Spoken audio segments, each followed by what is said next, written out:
Salam sejahtera seluruh warga Malaysia. Berita hari ini daripada Sinar Harian. Budget 2022 ringankan beban kami. Lebih ramai golongan B40 bakal menerima manfaat menerusi peruntukan RM2.4 bilion dalam bentuk bantuan keluarga Malaysia daripada Jabatan Kebajikan Masyarakat JKM seperti yang diumumkan kerajaan dalam budget 2022. Peruntukan itu bakal memanfaatkan lebih 440,000 isi rumah selepas syarat kelayakan kebajikan dinaikkan kepada paras garis kemiskinan PGK makanan 2019 yaitu RM1.169 berbanding RM980 paras garis kemiskinan 2016 yang sebelum ini. Merujuk kepada statistik laporan anggaran pendapatan isi rumah dan insiden kemiskinan oleh Jabatan Perangkaan Malaysia, kemiskinan mutlak adalah pada kadar 5,6% melibatkan 405,000 isi rumah pada tahun 2019 berbanding 7,6% meliputi 525,000 isi rumah pada tahun 2016. Kadar kemiskinan bandar adalah 3,8% manakala kadar kemiskinan luar bandar pada 12,4% bagi tahun 2019. Selain bantuan kebajikan, kerajaan turut memperuntuk sejumlah RM400 juta kepada pelajar B40 menerusi rancangan makanan tambahan ataupun RMT.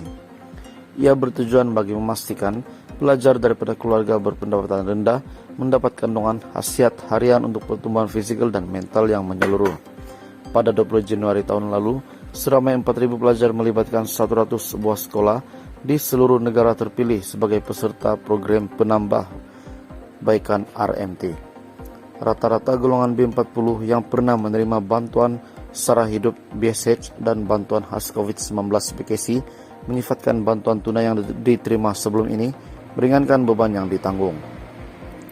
Ibu 6 anak itu menggunakan bantuan BSH dan BKC sebelum ini bagi menampung keperluan harian termasuk membeli susu formula untuk anak-anak.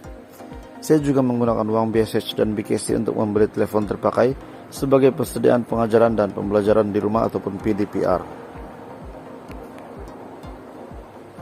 Dalam pada itu, menerusi bantuan BPR dan BKC, ia secara tidak langsung dapat mengurangkan beban saya untuk menampung keperluan 2 anak, yaitu Mangai Karasi, Tia Garaja 13 tahun dan Darshini yang berumur 15 tahun yang masih bersekolah. Kedua-dua anak saya juga pernah mendapat bantuan RMT. Ini sedikit sebanyak membantu meringankan pemberian uang belanja sekolah.